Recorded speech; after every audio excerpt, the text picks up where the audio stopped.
salve família vascaína, sejam bem-vindos a mais um giro de notícias do nosso Vascão. Vídeo de hoje, como sempre, trazendo para você, torcedor do Vasco, espalhado pelo Brasil e pelo mundo inteiro, as últimas notícias, novidades e informações sobre tudo o que acontece no dia a dia do nosso Vascão. A gente vai trazer todos os detalhes aí sobre o jogo desse sábado, né, entre Vasco da Gama e Fortaleza, né? O Vasco aí há 9 jogos sem vencer, precisando voltar ao caminho das vitórias, né? E agora teremos aí a estreia do Fernando Diniz jogando em casa, né? Jogando no Caldeirão, jogando em São Januário, sob os olhares da torcida do Vasco. Então a gente vai trazer todos os detalhes, expectativa da partida, né? O que pode significar essa vitória para o Vasco aí nessa partida desse sábado contra o Fortaleza. Vamos falar bastante também sobre a busca do Vasco por um novo executivo de futebol, né? Ontem tivemos alguns desdobramentos importantes aí na mídia, né? Falando sobre Rodrigo Caetano, Juninho Paulista, Juninho Pernambucano e também sobre Felipe Ximenes. Anota esse nome aí que pode ser o novo executivo de futebol do Vasco. Então a gente vai trazer todos os detalhes aí sobre as possibilidades aí de contratações do Gigante da Colina. Vamos falar também sobre as situações de rescisões contratuais. O Vasco aí pode estar próximo de anunciar 2 rescisões contratuais com 2 jogadores aí que hoje parecem não fazer parte mais aí dos planos, né, do Vasco para o restante da temporada. Vamos falar também sobre uma possível troca de jogadores. Pois é, ontem surgiu na mídia aí que o Vasco poderia estar envolvido em negociações com o Clube do Porto, lá de Portugal aí, na possível troca do Léo Jardim por alguns jogadores aí brasileiros que atuam ou atuavam pelo Porto, mas que ainda pertencem ao clube português. Vamos trazer detalhes também sobre a situação ali da venda da SAF do Vasco, né? Detalhes importantes ali que ontem nós tivemos acesso de dentro do clube e também ali de fora do clube, né? Segundo informações, possíveis 2 investidores ali que talvez tenham interesse em comprar o Vasco podem estar agora, nesse momento, no Rio de Janeiro e poderiam estar presentes no jogo desse sábado em São Januário para acompanhar a partida um pouco mais de perto, né? Ter esse contato com o torcedor e um contato talvez já com a própria diretoria. Então a gente vai trazer detalhes aí sobre essas possibilidades. Então, primeiramente, eu quero convidar você vascaíno que não é inscrito no nosso canal, né? Você que ainda não segue a gente aqui no YouTube, para se inscrever lá embaixo naquele botão vermelho escrito inscreva-se, né? Vem fazer parte da nossa família que já passa aqui dos 503 mil vascaínos, né? Nós somos o maior canal de notícias, de opinião do Vasco aqui na plataforma. Então seja bem-vindo você que é o nosso canal, se inscreva lá embaixo. Peço para você deixar sua colaboração com o joinha, com o like, compartilhando o vídeo também, que é super importante. Quem puder compartilhar ainda mais aqui com o nosso trabalho, eu vou pedir aí a ajuda de vocês, a colaboração de vocês no nosso Live Pix aqui do canal. Todo mundo que colaborar com o nosso Pix do canal, que está na tela aqui agora, esse Pix aqui embaixo, vai poder mandar mensagem, a gente vai ler a mensagem de vocês aqui nos próximos vídeos. Manda aí de onde você está assistindo, pede para mandar um abraço para a rapaziada aí da sua cidade e todo mundo que doar vai participar aí do sorteio da próxima camisa do Vasco que a gente vai sortear esse final de semana, uma camisa preta de jogo do Vasco aí, uma camisa linda, linda, linda, essa camisa maravilhosa. Então você quiser participar desse sorteio, só você doar qualquer valor, né? Lembrando que você doar R$1, você vai ter uma chance no sorteio. Do R$2, tem 2 chances, R$3, 3 chances, R$10, 10 chances aí no sorteio. Então é bem simples, o número do Pix está aqui, fez a doação, está participando. Combinado? Fechado? Então bora começar o vídeo falando um pouquinho aí sobre o jogo desse sábado. Um jogo muito importante aí para os dois lados, né? O Fortaleza,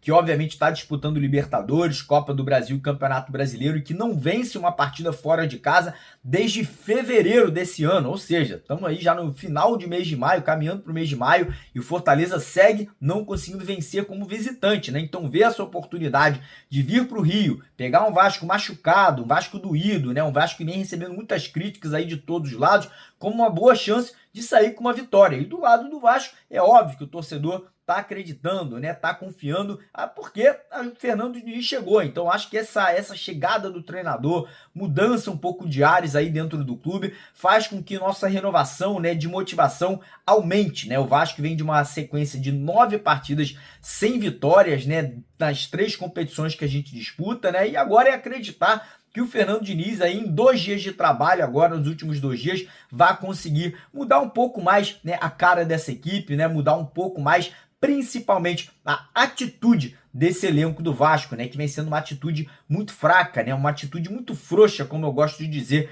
dentro de campo nas últimas partidas. O Fernando Diniz não deve fazer grandes alterações na equipe, né, não acredito que ele vai mexer muito no esqueleto do time. A gente pode ter ali algumas alterações ali potenciais ali para aumentar, né, a questão ali de intensidade no meio de campo. A gente pode ver uma ou duas mudanças ali no time aí para o jogo desse sábado, mas não acredito, né, que a gente vai realmente ter uma grande reviravolta aí na forma que ele vai escalar a equipe para encarar o Fortaleza. Então agora é aguardar, torcer, né, para que esse choque de ordem dentro do vestiário do Fernando Diniz surta um efeito positivo e que a gente possa aí sair com um grande resultado, com uma grande vitória, né, e se possível saindo da zona do rebaixamento no Campeonato Brasileiro para ir com tudo, né, para ir com moral, com confiança e com autoestima lá em cima para a próxima partida contra o Operário pela Copa do Brasil, que também será em São Januário no meio da próxima semana. Mudando de assunto agora, vamos falar um pouquinho sobre a situação, né, da busca do Vasco por um novo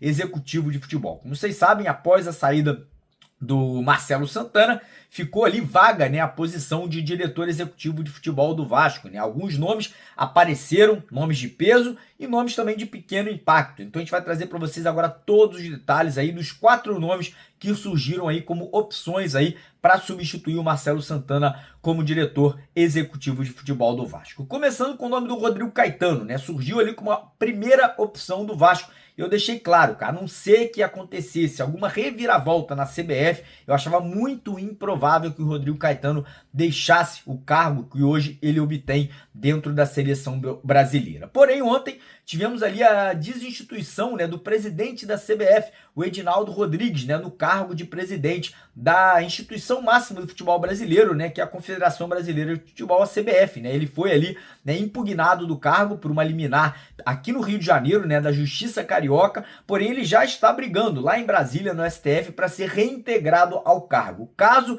ele continue fora, né, caso ele não seja reintegrado, não consiga nessa reintegração, existe sim uma possibilidade do Rodrigo Caetano aceitar um convite do Vasco e largar a seleção brasileira, apesar de eu achar isso muito pouco provável, né? Ano que vem tem Copa do Mundo, essa Copa do Mundo está cada vez mais próxima, agora com a chegada do Ancelotti, eu acho que o Rodrigo Caetano, ele mesmo, vai acreditar que as chances do Brasil aumentam, e eu, se fosse ele, sinceramente, não abandonaria, né, o barco no meio de um projeto, né? Não abandonaria a seleção brasileira tão próximo da Copa do Mundo, senão pode até se queimar, né? Pode até ficar feio para o próprio Rodrigo Caetano. Então eu acho que as chances do Rodrigo Caetano são bem pequenas, né? Mas não são remotas agora com essa saída aí do Edinaldo Rodrigues. Outros 2 nomes que pintaram aí como potenciais candidatos foram Juninho Pernambucano e o Juninho Paulista. Juninho Pernambucano ontem deu uma entrevista e falou: não vou trabalhar no Vasco agora. Não descartou uma possibilidade no futuro,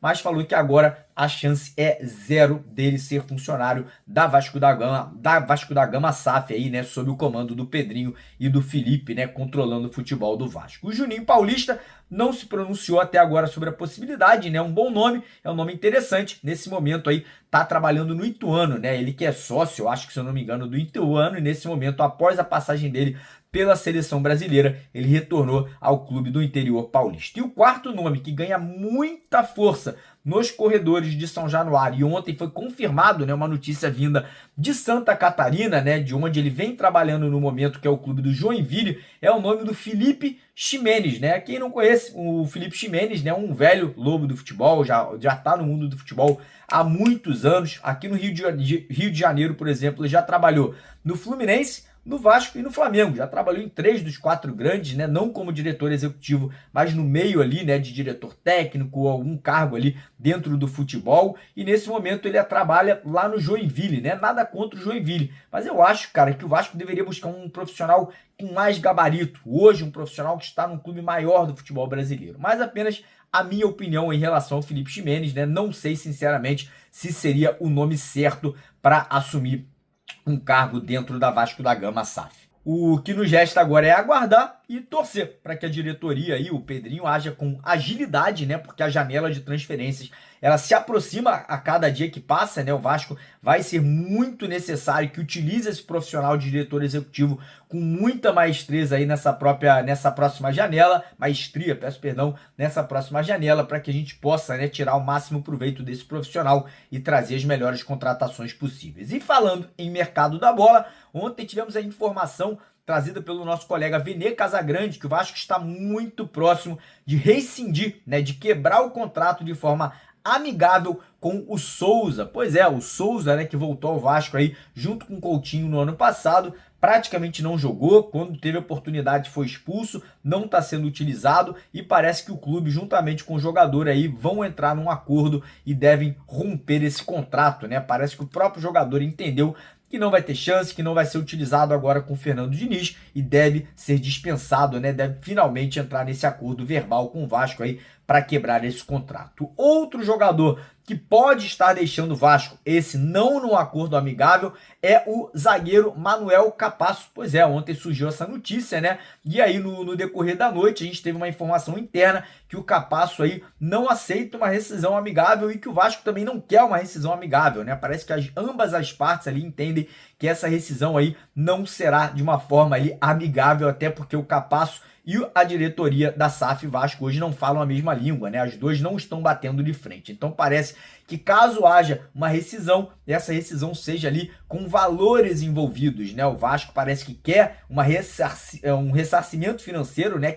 Quer que algum clube compre o Capasso, e o Capasso já deixou claro que se o Vasco quiser me mandar embora, eu vou querer receber o que eu tenho de direito, né, que é um contrato até o final da temporada. Então, difícil, né, uma situação complicada, é torcer, né, para que algum clube aí venha agora no meio do ano e ofereça aí, né, comprar o jogador aí por algum valor, lembrando que o Vasco pagou 2 milhões de dólares ali no Capasso, 10 milhões de reais, e essa atual diretoria escanteou o jogador, né? Inclusive o próprio Felipe, numa entrevista que ele deu, falou que o jogador não era bom o suficiente para vestir a camisa do Vasco da Gama, né? Desvalorizando um ativo do próprio clube, o que é uma grande vergonha, né, Felipe? Pô, você desvalorizar um jogador do Vasco, realmente aí você entra numa negociação agora no meio do ano, algum clube querendo comprar o jogador, irmão, os caras no máximo vão oferecer aí 100 mil dólares, 200 mil dólares, para tirar o jogador do Vasco, o que é uma grande vergonha, porque o Capasso tem potencial e eu acho que hoje poderia ter sido incorporado ao elenco vascaíno. Falar um pouquinho agora sobre uma possível troca de atletas. Pois é, ontem surgiu a informação aí trazida pelos nossos amigos da RTI Sport que o Vasco da Gama e o Clube do Porto de Portugal poderiam estar ali se envolvendo numa negociação pela contratação do goleiro Léo Jardim, né? Parece que o Porto tá perdendo o goleiro deles para o Manchester United da Inglaterra, né? Tá vendendo o jogador para a Inglaterra e teria interesse na contratação do Léo Jardim. O Léo Jardim já negou 3 propostas de renovação contratual com o Vasco, né? O que está me parecendo que o jogador quer sair, né? Tá parecendo que o jogador talvez tenha planos ali para jogar na Europa, de repente, né? Pode ser o caso, né? Já surgiu o interesse do Palmeiras, pelo que a gente soube, alguns clubes europeus teriam interesse no jogador e parece que o Léo Jardim pode estar a caminho de Portugal. E segundo essa notícia, né? O Porto estaria disposto a oferecer 2 jogadores brasileiros que pertencem ao Porto nessa negociação. Tratam-se do Gabriel Veron e do Caio Henrique, né? O Gabriel Veron que até foi especulado no Vasco no começo da temporada, né? O Caio Henrique é um jogador de 22 anos, muito jovem, né? Nesse momento um jogador ali bem interessante e agora é aguardar, né? Esperar e torcer aí para que, se essa negociação realmente vier a acontecer, que o Vasco realmente possa sair ganhando, né? Porque o Léo Jardim é um grande goleiro, o Vasco tem um bom reserva, mas teria que talvez ir ao mercado aí para buscar mais uma alternativa para a posição ali, pelo menos para brigar pela posição. Falar um pouquinho agora sobre um outro jogador que pode estar deixando o Vasco, né? O Vasco parece que recebeu algumas sondagens, algumas propostas do futebol mexicano pelo atacante Jean Davi, né? Quem não se lembra, quando o Vasco trouxe o Jean Davi, ele veio do México, né? Ele estava se destacando por lá, vinha de boas temporadas por lá, chegou no Vasco não jogou nada, não rendeu, não conseguiu ali a titularidade, nem na reserva ele vem ficando, e parece que o Vasco aí tá conseguindo negociar o jogador para essa próxima janela do meio do ano, né? Então, mais uma notícia positiva, né, cara? Mais uma ótima, excelente notícia aí, caso o Vasco consiga se desvincular, vender o Jean Davi, ou de repente até botar o Jean Davi numa negociação de troca por algum outro jogador. Acho que seria um excelente negócio para o Vasco da Gama SAF. Falar um pouquinho agora sobre a venda do nosso futebol, né? Porque ontem nós tivemos notícias aí um pouco perdidas, né? Muita gente me perguntou, pô, Mário, será que isso é bom? Será que isso é ruim? Então vou esclarecer um pouco dessas notícias para vocês aqui agora no nosso vídeo. Ontem, o Vasco anunciou, né, de forma oficial, que fechou uma parceria com uma empresa brasileira chamada G5 Partners. Essa empresa vai ajudar, ou teoricamente vai ajudar o Vasco a prospectar a venda do nosso futebol, né? Seria essa empresa responsável por buscar possíveis investidores interessados em comprar o Vasco da Gama SAF. E aí, no vídeo da tarde, eu até cheguei a tocar no assunto, né? Eu falei que se você olhar de uma forma direta e reta a notícia, pode até ser positiva, né? Pode até ser uma notícia boa. Só que aquela grande questão, né? Pode adiantar nada você contratar uma empresa, ela trazer 10 investidores e você não querer negociar. Então, pode ser bom? Pode. Se o Pedrinho quiser vender, se ele realmente de verdade quiser vender. Se ele quiser vender, essa empresa fizer um bom trabalho, trazer aí 5, 10, 15, 20 possíveis investidores, eu acho que vai ser muito bom aí, caso realmente seja verídico aí, né, que o Vasco quer vender o nosso futebol e caso investidores sejam prospectados por essa empresa chamada G5 Partners. E aí, no período da noite, né, nós tivemos uma nova notícia. Notícia essa, né, muito interessante, trazida pelos colegas do Estagiário Vasco, lá da plataforma X, que é a seguinte, cara, segundo a rapaziada, né, eles trouxeram informação que 2 investidores que já têm NDAs, né, que já têm ali interesse em comprar o Vasco da Gama SAF, nesse momento estão aqui no Rio de Janeiro e estarão presentes, né? Poderiam estar presentes no jogo desse sábado contra o Fortaleza. E, cara, isso pode ser muito positivo se for verdade, se isso for verídico, pode ser positivo. Obviamente, a gente tem que saber quem são esses investidores, se são investidores que realmente estão colocando o Vasco em primeiro lugar, mas se for verídico, se forem bons investidores, é óbvio que é bacana para conhecer o estádio, conhecer a torcida, entender os problemas que o clube tem ali, né, dentro do nosso próprio estádio, que é São Januário, ter um estreitamento com a diretoria, caso eles estejam presentes ali, enfim, na sala da diretoria, que eu acho pouco provável, né, 2 investidores e os 2 estarem presentes na sala de diretoria, eu acho que é praticamente impossível, né? Não faria sentido você colocar tete a tete 2 investidores que querem comprar a mesma empresa, né? Ou seja, se eles estiverem presentes, devem estar nas sociais ali acompanhando o jogo, mas positivo, né? Se for verídica, se for verdade essa notícia, a gente fica muito contente aí com essa informação aí trazida pelos nossos amigos lá da plataforma X, né? Do antigo Twitter. E agora, eu vou deixar com vocês, rapaziada, todos os vídeos, né, todas as perguntas e respostas do Fernando Diniz, concedidas ontem na coletiva de imprensa, né? Então assista o vídeo até o final para você conhecer um pouquinho melhor o Diniz, tudo que ele falou ontem, falou de reforços, falou de Felipe Coutinho, falou aí sobre o futuro do Vasco. Então vou deixar com vocês agora a coletiva de Fernando Diniz aqui no nosso canal. E antes, quem quiser, deixa o like, se inscreve no canal, doa no Pix aqui para dar aquela moral. Fala, rapaziada, estamos aqui novamente. Eu, Gustavo Ribeiro, aqui acompanhado do meu parceiro Carlos Berbet, para a gente comentar um pouco sobre o que aconteceu no dia de ontem, né? O principal acontecimento que foi a apresentação de Fernando Diniz para a sua segunda passagem com a camisa do Vasco, né? E aqui eu estou acompanhado de um cara que estava lá presente, vai passar todas as percepções do que foi essa coletiva.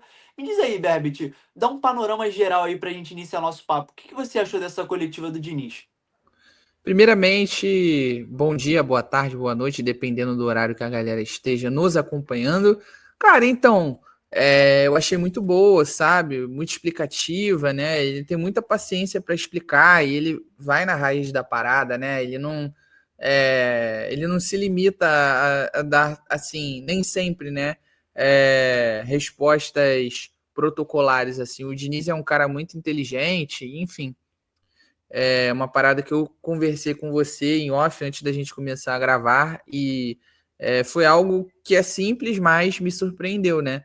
É algo básico, mas você não vê todo mundo fazendo. Quando acabou a coletiva ali, ele foi, abraçou os jornalistas e tal, já querendo criar uma relação, né? Bem do jeito que o Diniz é. E, poxa, todo mundo fala super bem dele, acho que foi uma coletiva mesmo sincera, sabe? Porque hoje em dia a gente sabe como é que tá o futebol, né? Às vezes são respostas prontas, protocolares, enfim. E gostei bastante primeiro, da paciência do Diniz, né?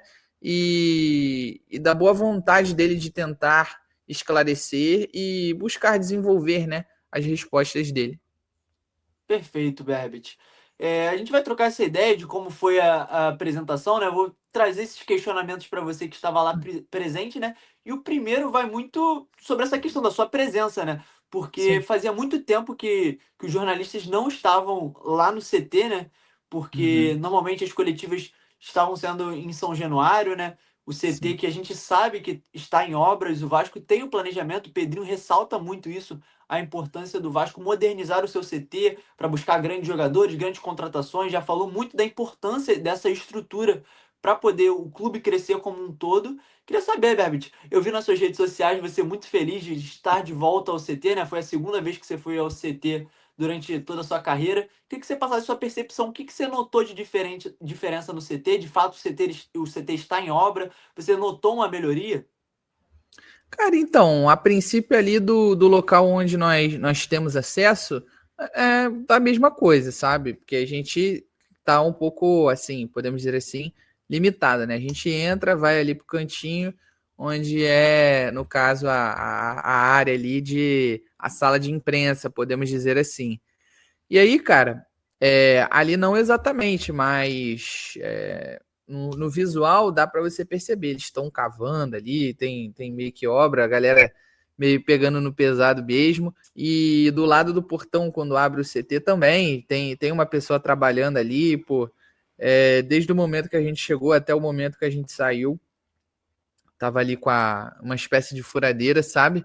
E um pouco para o lado esquerdo ali da fachada do CT também já tem uma estrutura assim meio que montada como se fosse um outro prédio anexo, né? Mas não é um prédio assim tão alto, ali na altura realmente do CT, né? Que pelo que falaram vai ser a área molhada. E, enfim, vamos aguardar, né? Para ver o que o Vasco vai fazer. Se o Vasco vai postar apenas nas suas redes sociais, se vai convidar os jornalistas, né? Também para conhecer as estruturas, seria legal se o Vasco nos convidasse, né, para ter ali, no caso, essa experiência de ver mesmo, e olha, é isso, aquilo, tem isso, tem, sei lá, uma piscina, enfim, tem banheira de hidromassagem para ajudar na recuperação. Então, quem sabe, vamos aguardar aí para ver qual vai ser a decisão e a estratégia tanto do departamento de futebol como a comunicação do Vasco. Sim, você falou da famosa área molhada, né? Que vem sendo muito comentada há alguns meses, né? O Pedrinho falando dessa reforma, da importância disso, né? Teve alguns meses atrás, viralizou uma imagem do Verratti até depois de um jogo se recuperando dentro de uma banheira ali completamente improvisada. Eu acho que é extremamente importante essa estrutura e ninguém debate sobre isso, né? Agora, iniciando propriamente sobre as perguntas, né? Inclusive, essa questão do CT foi algo perguntado pro Fernando Diniz, né? Mas eu acho que você pode trazer essa percepção, Sim. né? O que foi mais debatido aí ao longo dessa coletiva, o que foi perguntado até de forma repetida, foi em relação à questão mental do time do Vasco, né? Eu lembro de algumas perguntas que até citavam a fala do Felipe sobre a importância do Diniz para a mudança de chave desse elenco, a mudança da questão mental. O que você percebeu dessa percepção do Diniz dessa questão mental, assim? Você acha que ele está confiante com isso? Você acha que ele vai resolver isso de forma rápida? Ele passou essa sensação? Cara, então, eu acho que ele até evitou falar, né, para assim, não prometer muita coisa, né? Mas ele vai fazer o possível. É um cara que realmente ele consegue convencer, né? Ele consegue motivar, incentivar os seus jogadores. Então, acho que, claro, faz parte do processo. Agora, você conseguir precisar ali que ele vai conseguir, né? Eu acho que o Vasco já demonstrou uma melhora, sendo tido um treino, né? Pelo que falaram, foi um treino de 2 horas só. E a gente já conseguiu ver algumas coisas assim mais autorais do Diniz ali nesse jogo contra o Lanús. Mas eu acho que ele já percebeu que sim, essa parte mental é uma das principais carências que mais necessitam de urgência mesmo para correção. Tanto que, né, os colegas jornalistas citaram bastante sobre isso. Mas assim, eu acho que ele já percebeu que é uma situação realmente alarmante, mas ele não quer fazer promessas, né? Tipo, ó, antes da parada para o Mundial de Clubes eu vou conseguir ajeitar isso, sabe? Eu acho que ele vai se esforçar para isso, mas ele quer evitar. Tanto que teve um colega que perguntou, estava à minha frente, e ele falou: como é que você vai fazer com essa questão mental? Qual que é o seu planejamento? Ele, cara, então, assim, é difícil eu te dizer, né? Enfim, como é que eu vou fazer? É trabalhando mesmo. Então, acho que ele esconde um pouquinho e evita, né? Como eu falei, ele estipular um prazo, porque se ele falar aquilo ali e não dá certo, vai vir uma pressão, digamos assim, desnecessária, né? Tipo, você prometeu que o time ia estar mais confiante a partir desse jogo aqui, já não aconteceu, teve erro individual, falha grave, enfim. Ali você vai ter, no caso, uma pressão a mais ali desnecessária, sabe? Então, eu acredito que sim, o Diniz percebeu que essa parte mental, se não o principal ponto ali de correção, é um dos pilares ali. E é aquilo, né, cara? Nessa maratona de jogos, talvez ele só consiga fazer isso ali no final de maio mesmo, né? Depois do jogo contra o Bragantino, no caso. Porque ainda vai ter mais um compromisso contra o São Paulo, mas só no dia 12 de junho, por conta da data FIFA, né? Mas aí depois ele já vai ter aquele 1 mês de paralisação por conta do novo Mundial de Clubes. Então, eu acho que ele vai dar essa intensificada nesse período, mas ele vai fazer o possível, né? Para conseguir amenizar os problemas. Então, é dessa forma que eu vejo, pela maneira que ele respondeu, que ele já identificou, mesmo estando no início de trabalho, mas ele prefere adotar uma cautela. Perfeito. E aí, outro tópico que é muito debatido entre a torcida, entre jornalistas, a mídia vascaína comenta muito, que é Felipe Coutinho, né? E obviamente ele foi questionado mais de uma vez também sobre o Coutinho. Queria que você falasse um pouco sobre a percepção do Diniz sobre o Coutinho. Eu senti na fala do Diniz muito carinho por parte do jogador, exaltando a importância dele. Inclusive, teve até um companheiro que fez um paralelo entre o Coutinho e o Ganso, questões dentro de campo.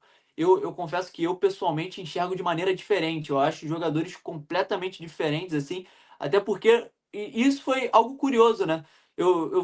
Tava ali acompanhando pela Vasco TV, né? Fui até ver se nos comentários tinha um pessoal pegando na bronca do Diniz, porque a todo momento ele citava o Fluminense, o rival, algo completamente natural. Foi o trabalho dele de maior sucesso ao longo da carreira. E aí ele fez com que o Ganso se tornasse uma espécie ali de quase um segundo volante, né? Ele não era mais esse meio atacante, né? Era quase que o Arias fazia essa função, né? O Coutinho, eu acho que por questões físicas mesmo, ele não consegue repetir essa função que o Ganso fazia, né? Ainda faz. Queria que você passasse o que você percebeu da resposta do Diniz sobre o Coutinho. E aí eu queria saber a sua percepção entre essa comparação Ganso e Coutinho. Existe essa. Dá para fazer essa comparação?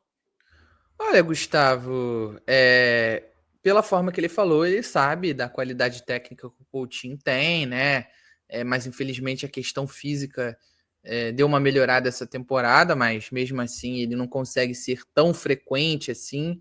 Há necessidade, querendo ou não, de poupá-lo em algumas ocasiões, como outros demais dos seus companheiros, até mesmo por conta dessa maratona exaustiva que os clubes estão enfrentando. Então, assim, eu acho que ele percebe que ele precisa dar meio que poder, não um choque de realidade, mas dar uma balançada, sabe, uma agitada assim: ô rapaz, você esqueceu quem você é, da sua qualidade, sabe, mesmo você não estando mais no auge, talvez ali, se você analisar, é mais para a reta final da carreira, podemos dizer assim.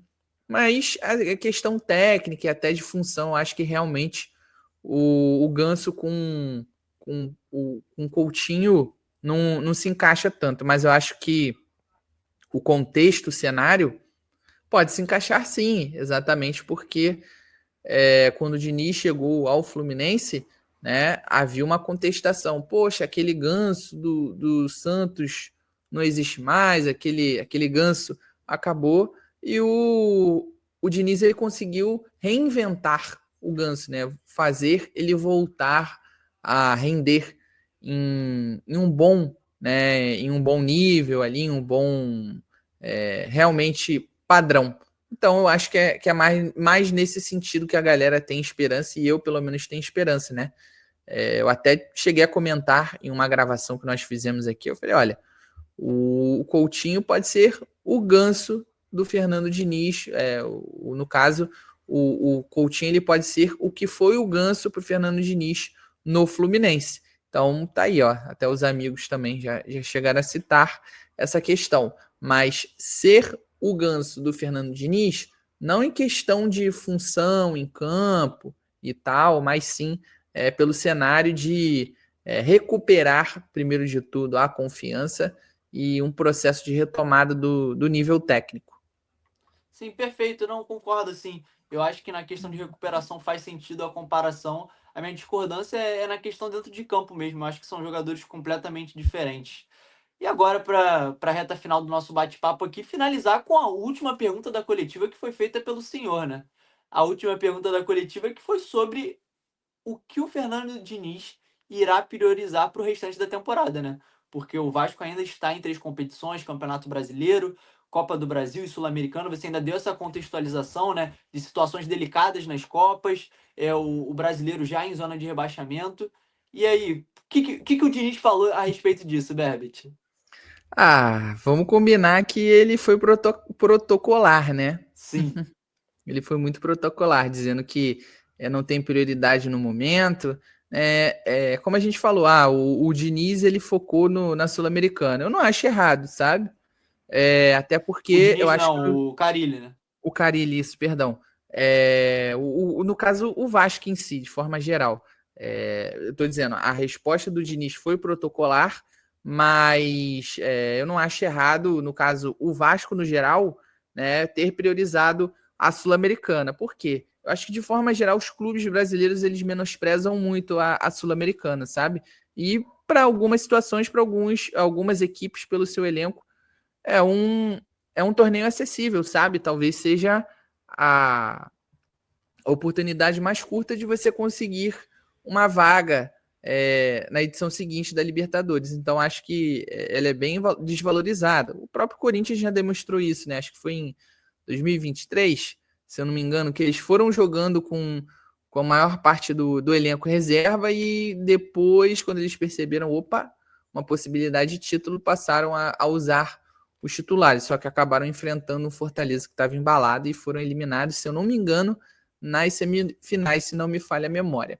Mas, enfim, eu não acho errado, não achei errado também. A questão é que, assim, não acho que foi feito de uma maneira correta, sabe? Naquele momento que você poupou contra o Corinthians para você usar, no caso, os titulares, né? Mesmo sendo questão de altitude e tal, eu achei errado. Eu acho que deveria ter sido feito o contrário. E é claro, é Mas, algo que a Berbit, gente vem batendo aqui já há um tempo, né? Que é aquele ponto, como já aconteceu com outros clubes, o próprio Cuiabá também.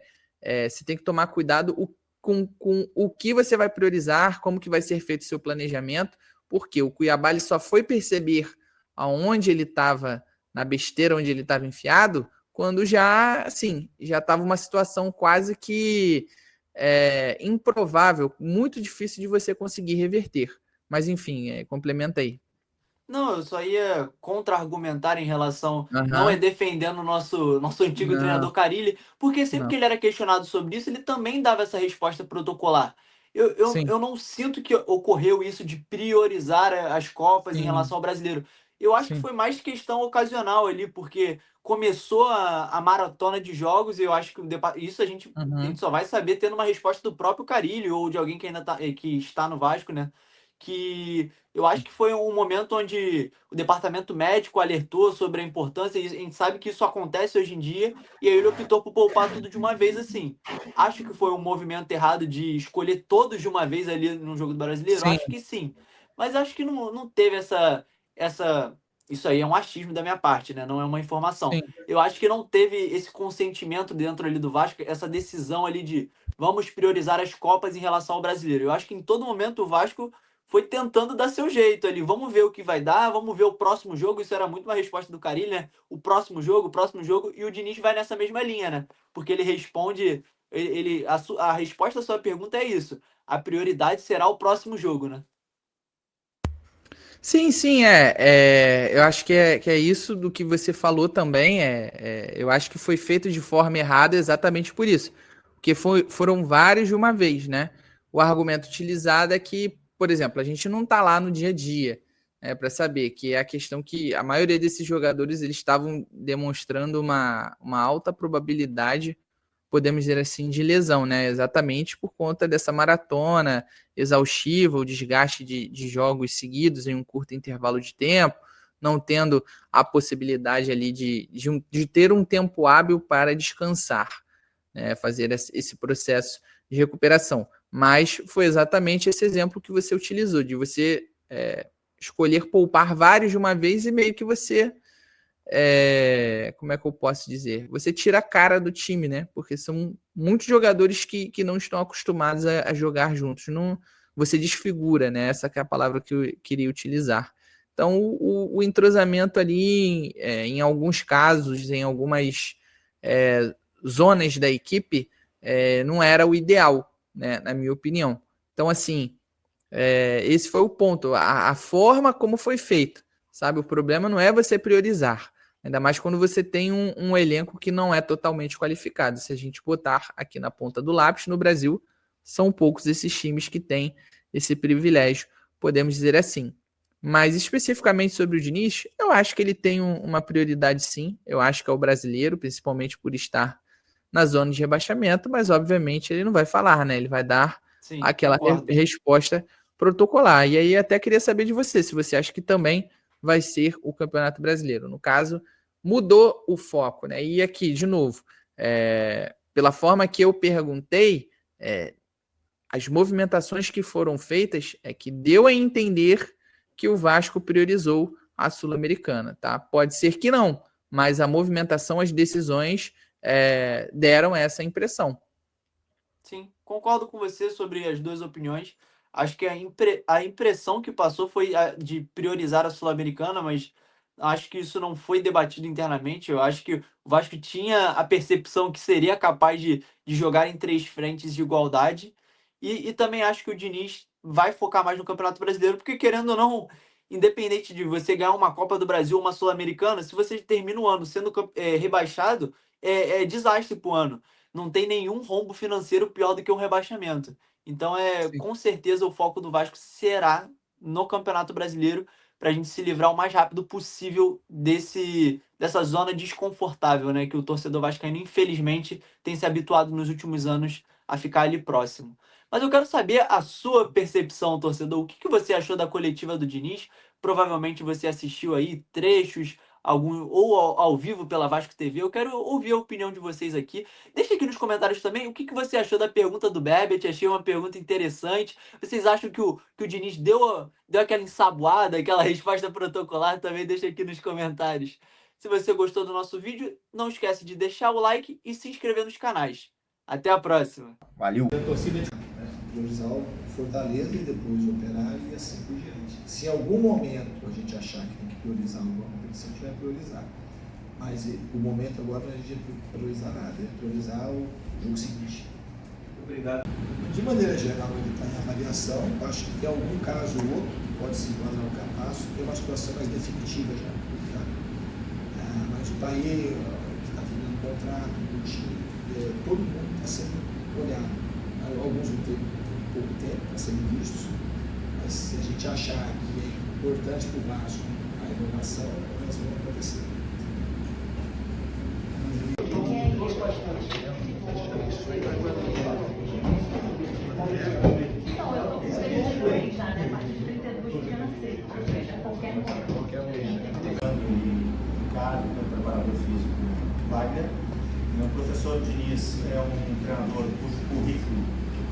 si só. Né?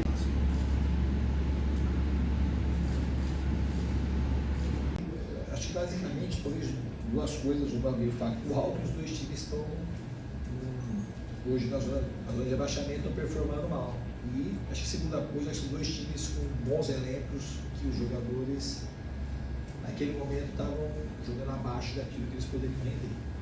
Eu acho que essas são as duas coisas principais.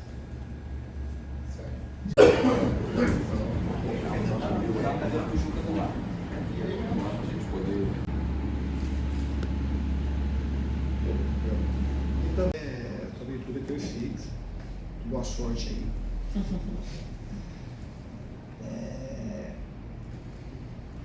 Tem alguns elementos, né, que eu falei já e vou repetir. O Vasco é uma coisa que eu tenho, de alguma forma, uma conexão que eu queria ver. E quando eu passei aqui a outra vez, as coisas no campo nem, elas, determinado, parecia que ia e acabou não indo. E não foi justamente quando a torcida foi para o estádio. Porque jogar com a torcida do Vasco é muito bom para quem gosta de ser do tamanho do Vasco. Se você não for do tamanho do Vasco, a torcida ela te engole. Então, assim, quem joga tem que gostar da torcida no campo. Essa loucura, né? Fomos para São Luís uma vez na Série B, tinha 4.000 pessoas às 3 horas da manhã. Nunca tinha visto aqui na minha vida. Havia coisa inédita. Então, uma torcida extremamente solidária que vai junto com o time. Esse é um elemento muito forte que eu vi. A maneira como a maioria das pessoas aqui, como eu disse, eu conheço, gosto das pessoas, acho que elas trabalham super bem. E o fato aí do Pedrinho estar com o presidente e junto com o Felipe era uma coisa que ele não adiantava ter isso e que é uma pessoa que não tem conexão comigo. Aí, com essa conexão que eu sinto que eu tenho com eles, certamente era um lugar que eu tinha vontade de vir e eu me esforcei para que essa coisa acontecesse e eu viesse para o Vasco. Então eu vim porque eu quis e quis muito vir para cá. Não foi uma coisa assim, quis bastante vir trabalhar no Vasco de novo e de fato eu espero e confio que as coisas vão andar muito bem. A última agora. Essa pergunta difícil, vocês responderam, vou trabalhar trabalhando. Assim como você. Então é difícil eu responder. Eu estou trabalhando, vou trabalhando no meu limite máximo. Conversar com os jogadores, passar vídeo, colocar os caras, mostrar, como eu falei na outra resposta, que é um momento difícil, mas é um momento difícil, ele pode voltar para baixo e pode ser um grande trampolim para você ir para cima. Que a gente use esse momento difícil, de dificuldade, para ser um trampolim. A gente tem que conseguir se fortalecer no momento do máximo. A gente não pode se enfraquecer com ele. Eu acho que os jogadores estão entendendo que os jogadores são capazes. Os jogadores nesse tempo, eles oscilaram nesse momento um pouco mais para baixo que para cima, mas teve momentos muito bons também. Então, eu acho que a gente está se juntando, é muito pouco tempo, mas acho que a amostra desse ano é muito boa. E repito, tenho muita confiança nos jogadores, tenho muita confiança na direção. E a torcida, se a torcida vai para o estádio, se ela comprar, a gente tem que saber absorver a cobrança e transformar naquela energia para a torcida junto com a gente. O torcedor está sempre na dele, ele está certo. Esse torcedor do Vasco é especial. Todo mundo sabe que é uma força da natureza do torcedor do Vasco. Então a gente tem que se esforçar para corresponder, a criar conexão com a torcida. Eu, para mim, assim, o fato do Pedrinho estar aqui, e o Felipe também, mais especificamente do Pedrinho, foi também um fator decisivo para cá. Porque quem vai mandar em mim é muito importante. Para mim sempre foi muito importante.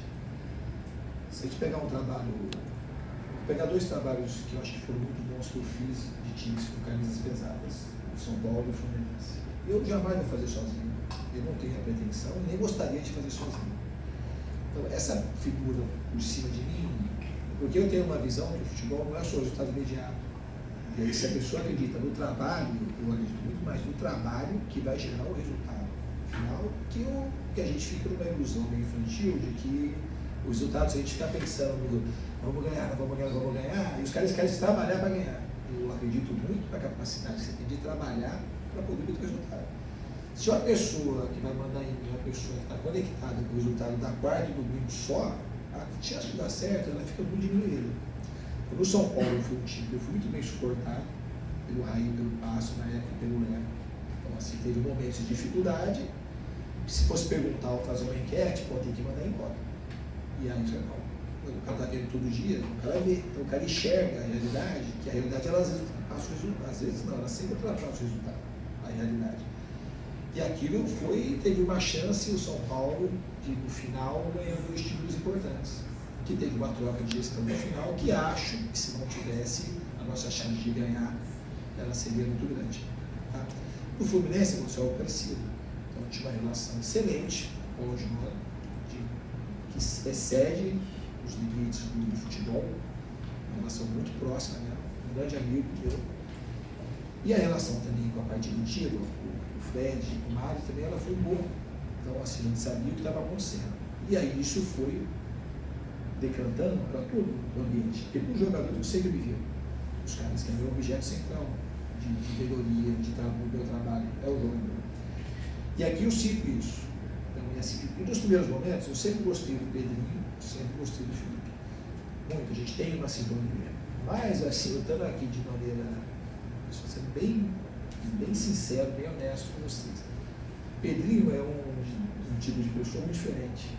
Um cara assim, talvez a pessoa, uma das pessoas, se não for a que mais merece, mas a que mais merece o sucesso do Vasco é ele, é uma pessoa diferente. O futebol, todos os sofrimentos, as dores que ele sentiu, ele consegue transformar isso em coisa positiva.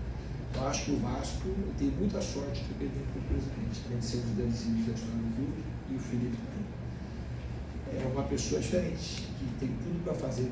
Daquilo que eu penso da vida do futebol, eu tenho uma convicção muito forte. Então, eu acredito que ele merece muito. Ele é uma pessoa ainda muito melhor, depois você conhece um pouquinho mais de perto, do que aquilo que eu já imaginava quando a gente não tinha ainda tanta aproximação.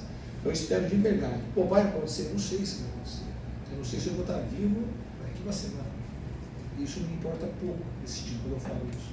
Porque eu posso falar para vocês que essa conexão é uma conexão que não merece dar certo. A gente vai fazer de tudo para ajudar o Vasco. Daqui, você vai ter que trabalhar o dia inteiro aqui. Eu trabalho, sem poder, eu trabalho para ajudar o Vasco. O que eu puder fazer para ajudar, eu vou fazer para ajudar o Vasco, para ajudar o Pedrinho. Eu acho que é difícil você responder de maneira prática uma pergunta como essa. A gente quer responder, mas não é uma coisa difícil. Mas é uma coisa difícil, não é uma coisa fácil.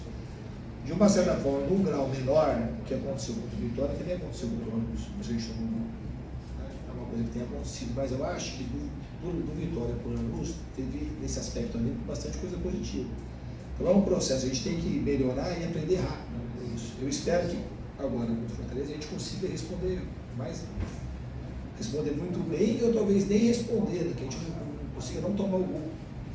E um dia, vai se tomar, ou quando tomar, a gente melhorar o time em vez de piorar.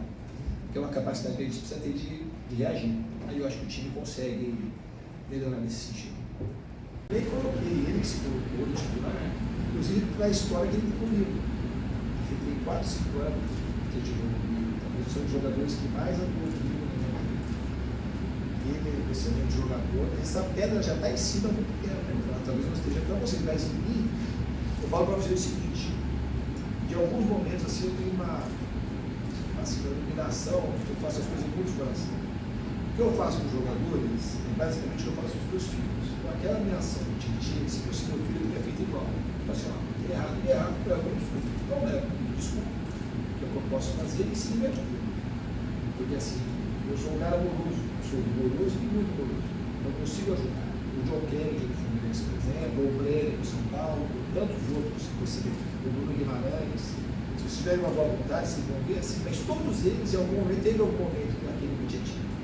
Porque aquilo é uma ferramenta que, na hora que discute, acontece quando você bota, baixa e você segue para o bom caminho. E faz parte do processo. Não é um processo linear, assim, é um processo que essas coisas acontecem. A gente sai daqui no ponto, daqui e vai estar aqui. Então foi uma coisa que aconteceu totalmente superada, ele conseguiu jogar e jogar muito bem. Então acho que é uma das melhores partidas que eu fiz. E é isso, eu espero que seria muito feliz com isso. Eu de fato, eu analisei um pouco, mas é pouco, eu analisei da base do Vasco, depois vou analisar cada vez mais onde, por exemplo, eu assisti o jogo, eu tenho informações desde quando nós começamos as negociações, e a gente vai ficar de olho. Eu não quero citar um jogador ou outro de nome específico, gerar uma expectativa grande e inclusive uma colocação desnecessária. Mas certamente eu estou de olho na análise, isso pode ter certeza. Vou acompanhar, vou começar a trazer mais os meninos que eu puder para poder treinar com a gente, ou saber se tem alguém pronto para jogar. não é uma promessa, a promessa é de olhar e de empenhar para ver se tem gente pronta para jogar.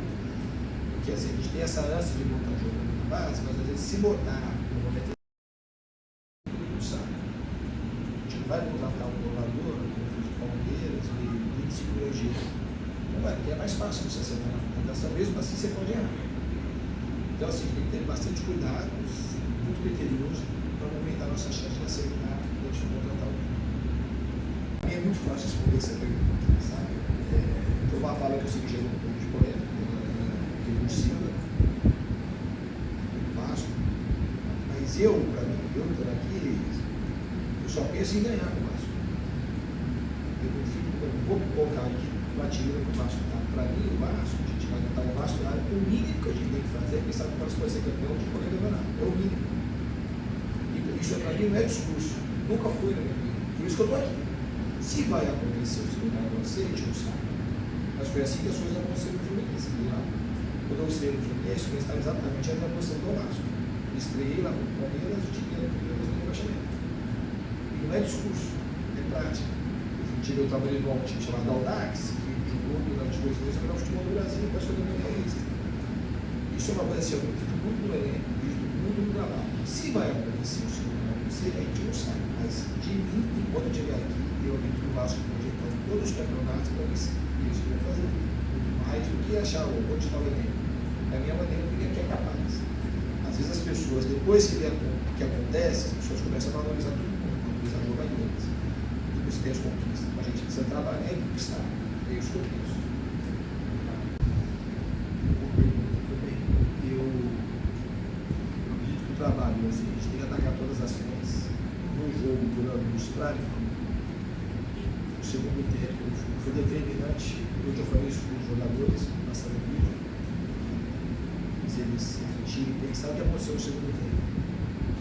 A ideia, tudo claro que eu tenho, o gol, o outro minuto, foi crucial para a gente foi a pouco. A gente não começou o segundo tempo mal, a gente começou igual o primeiro segundo tempo. Aí quando tomou o gol, o time veio de energia, deu ânimo, gerou um pouco de dúvida, um pouco de desconfiança naquilo mesmo que a gente estava fazendo. A gente já tinha mostrado que a gente poderia ganhar durante os adentros. Quando a gente tomou o gol, parece que a gente naquele momento deu uma desistida de que a gente poderia ganhar.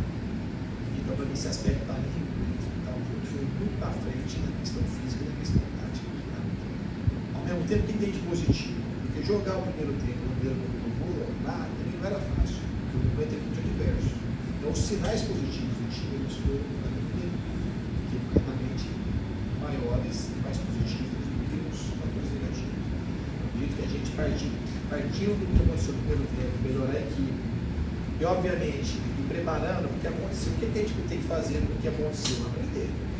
A gente não pode desmontar todo mundo, porque o futebol continua com a vida. A vida, quando a coisa acontece e você tem um revés, aquilo pode até te fortalecer. A gente podia ter criado mais ânimo, vamos juntar mais e vamos virar o jogo. Se tivesse virado o jogo, teria sido uma coisa muito mais legal se tivesse ficado 0-0 ou se tivesse terminado 0, que é mostrar superação. Então, quando eu tive a aprender com o momento adverso, não acabou, as coisas não acabaram. Pode ser o início de uma coisa boa. A gente tem que trabalhar muito nessa parte. Eu acho que nesses momentos de descida no futebol, a gente tem que saber melhorar, porque esses momentos eles podem nos ensinar muitas coisas para a gente fazer um time muito forte. Obrigado, muito boa e complexa para responder, mas é muito trabalho. Eu acho que o futebol, para mim, é onde eu imprimo os meus conceitos da vida, tem que ter vida no futebol. Então é muita repetição de treinamento, comprometimento dos jogadores. E uma coisa que também me fez vir para o Vasco, porque eu percebo que o time que trabalha, mas nunca vi má vontade nos jogos do Vasco que eu assistia. Faltavam outras coisas. E para o negócio daí dar certo, a capacidade de trabalhar, de entrega e outros fatores fundamentais para que o trabalho consiga acontecer. E eu vejo muito isso aqui. Acredito que o primeiro tempo do jogo do Vasco, controlando de todas as minhas estreias da minha carreira, foi a melhor estreia no primeiro tempo. Não em questão do resultado, que perder sempre é horroroso, tá? Mas no primeiro tempo, de ver conceito de jogo, da boa vontade dos jogadores, né? Essa é a capacidade deles de se esforçarem para entender e ter coragem de aplicar. Então, jogar lá contra o Bragantino nunca é fácil. A gente fez um jogo bastante coerente com aquilo que a gente deve fazer na frente. Então, acredito que foi uma boa. O meu tempo foi um sinal muito positivo do nosso trabalho. Obrigado. Importante para a pergunta também, eu acho que dar um pensamento na direção das melhorias do CV. Algumas coisas estão diferentes da minha primeira passagem, mas ainda de maneira incipiente por conta do contender, esse tipo de coisa. A gente sabe também que de 21 para cá teve mudança da prefeitura, iluminação, chegando, não sei se chega água direto, a luz elétrica também. Tem uma área molhada que eles devem, na parte da piscina, inaugurar, talvez depois que voltar da parada para a parada ela já vai estar funcionando. Está todo mundo empenhado nesse sentido. Vai melhorar os cursos, vai melhorar de uma hora para outra. E também não acho que nesse momento é um ponto central das coisas, sabe? Nesse momento a gente tem que trabalhar aquilo que tem. O essencial é que tem. Tem campo bom a treinar, tem uma estrutura que atende aquilo que a gente precisa. Obviamente todo mundo tem que se melhorar. E o principal do Vasco é a estrutura humana. Eu acho que tem muito clube que tem estruturas muito melhores que o Vasco, a estrutura humana às vezes deixa a desejar. Você Deus não é metáfora. Eu prefiro ir no hospital com um médico bom do que o contrário. Então, um médico bom, um hospital bom, um médico bom. Aqui tem esse tipo de metáfora, aqui tem médicos muito bons, em todas as áreas. Tanto na área de gestão, na área da saúde, na área da educação física. Quando assim, o resultado não vem, a gente acha que todo mundo é ruim no futebol por conta do resultado. Isso sempre bate nessa técnica, o resultado ser o único norteador para a sua vida.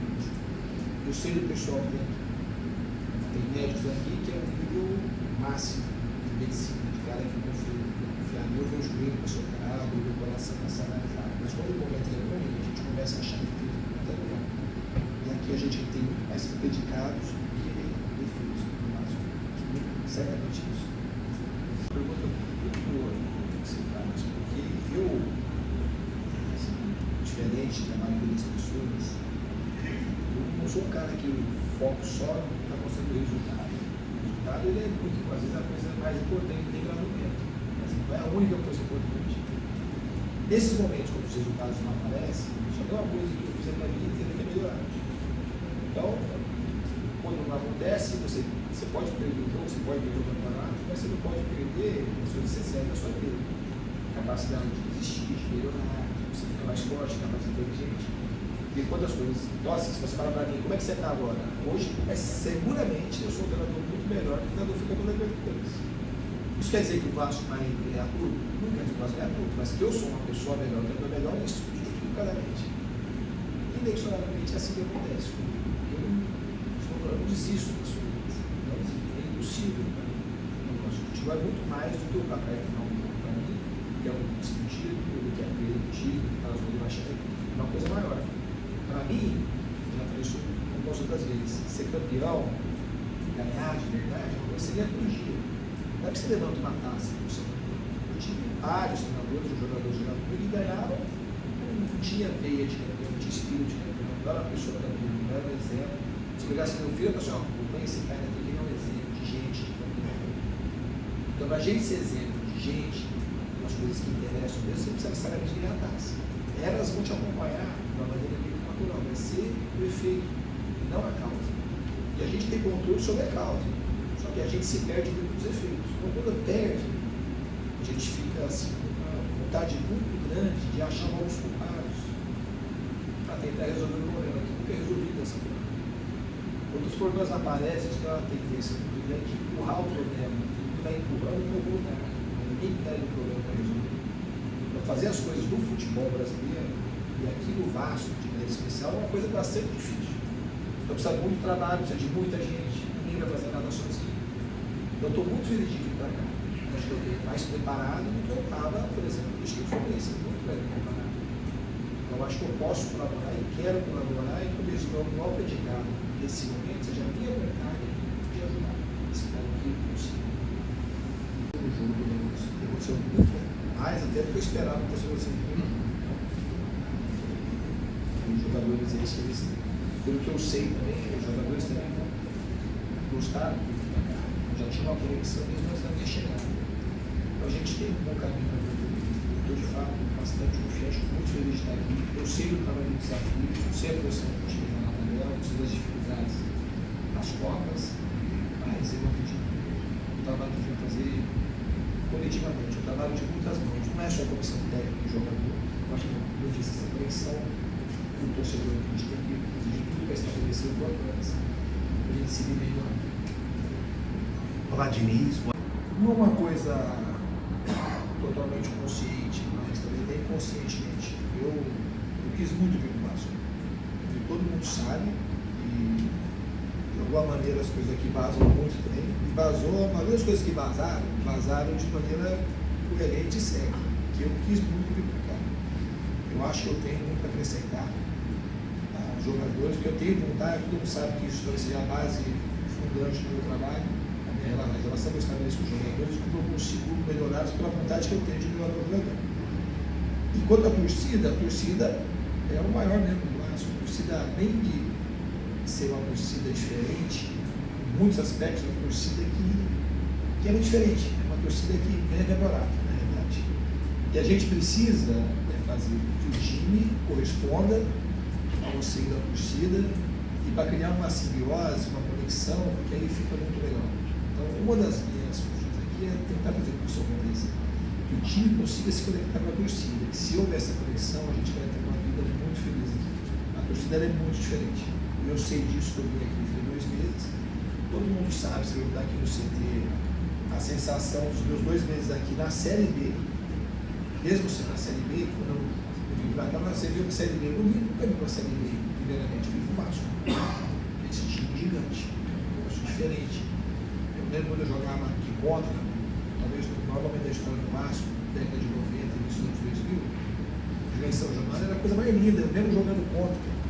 Até de repente eu lembrar, a torcida cantando, nós buscávamos até da Axé Music, eles trocavam as músicas dos outros jogadores, então aquilo era uma coisa que empolgava muito. Então a torcida ela é diferente mesmo. E a gente vai entender como ela é diferente. E na Série B, que eu fiquei 2 meses aqui, parece que eu tenho 2 anos. Tanto na intensidade, como na intensidade da torcida e das pessoas, tem muitos aqui na minha época. Então a gente vê que se gosta, passava aqui, eles paravam aqui para abraçar as pessoas, eles se voltavam no Maracanã. Então para mim foi muito fácil querer voltar para cá. Eu espero de fato, muito confiante que as coisas vão dar bem.